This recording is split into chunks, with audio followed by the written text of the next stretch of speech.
বর্তমান সময়ে যুদ্ধক্ষেত্রে যুদ্ধবিমান অপরিহার্য হয়ে উঠেছে। যে দেশের কাছে যত বেশি এবং অত্যাধুনিক যুদ্ধবিমান থাকবে সেই দেশ যুদ্ধে ততটাই এগিয়ে থাকবে। ভারতের বিমানবাহিনী প্রচণ্ড শক্তিশালী এবং দক্ষ। পূর্বে বহুবার বিমানবাহিনীর দক্ষতার নিদর্শন আমরা দেখেছি।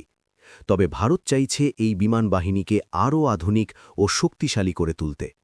তার জন্য এএমসিএ সহ নানা প্রজেক্টে কাজ চলছে দ্রুত গতিতে। এরই মধ্যে তেজস বিমান নিয়ে এলো বিরাট সুখবর।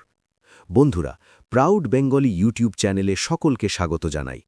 ভিডিওর গভীরে যাওয়ার আগে এক্ষুনি ভিডিওটি লাইক করে দিন আর কমেন্টে লিখে জানান তেজস বিমানকে আপনি ১০০-এর মধ্যে কত নম্বর দেবেন। ভারতের আকাশসীমা রক্ষায় দেশীয় প্রযুক্তিতে তৈরি তেজস মার্ক 1-এ লাইট কমব্যাট এয়ারক্রাফট এলসিএ এক অত্যন্ত গুরুত্বপূর্ণ ভূমিকা পালন করতে চলেছে। ৫ই ফেব্রুয়ারি ২০২৬ তারিখে বেঙ্গালুরু ভিত্তিক সংস্থা এইচএএল-এর পক্ষ থেকে জানানো হয়েছে যে ৫টি বিমান সম্পূর্ণ প্রস্তুত।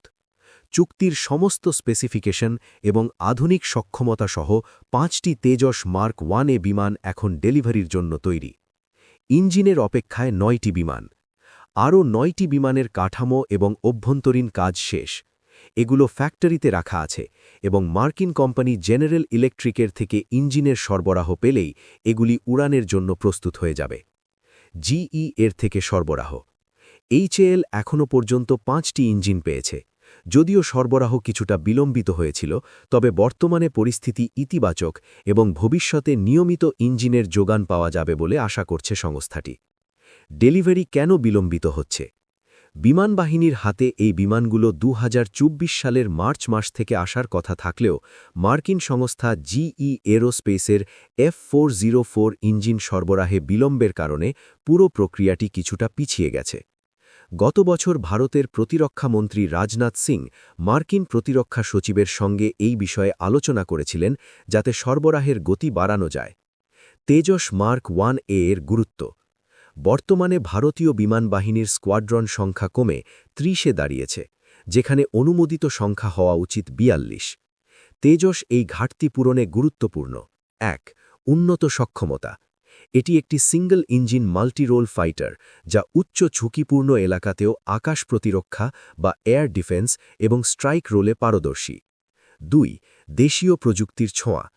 এই বিমানে ৬৪%-এরও বেশি দেশীয় যন্ত্রাংশ ব্যবহার করা হয়েছে এবং এতে ৬৭টি অতিরিক্ত আপগ্রেড যুক্ত করা হয়েছে। বিরাট অর্ডার। ভারত মোট ১৮০টি তেজস মার্ক 1-এ বিমানের অর্ডার দিয়েছে। এর মধ্যে প্রথম দফায় ৮৩টি এবং পরবর্তীতে ৯৭টি বিমানের চুক্তি হয়েছে। এইচএএল-এর ভবিষ্যৎ পরিকল্পনা। উৎপাদন ক্ষমতা। বর্তমানে এইচএএল বছরে ২৪টি যুদ্ধবিমান তৈরির ক্ষমতা রাখে। অন্যান্য প্রজেক্ট।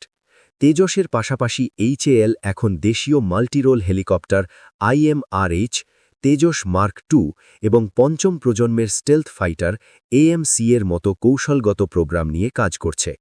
সময়সীমা।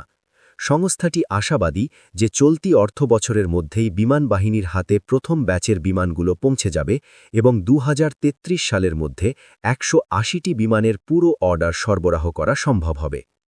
তেজস মার্ক 1-এ বিমানের অন্তর্ভুক্তি কেবল ভারতের মারক শক্তিই বাড়াবে না, বরং এটি আত্মনির্ভর ভারত অভিযানের একটা বড় সাফল্য। ইঞ্জিনের বিলম্ব কাটিয়ে উঠতে পারলে ভারতীয় বিমানবাহিনী দ্রুত তাদের পুরনো বিমানগুলো সরিয়ে এই অত্যাধুনিক দেশীয় যুদ্ধবিমান ব্যবহার শুরু করতে পারবে। এই ছিল আজকের ভিডিও।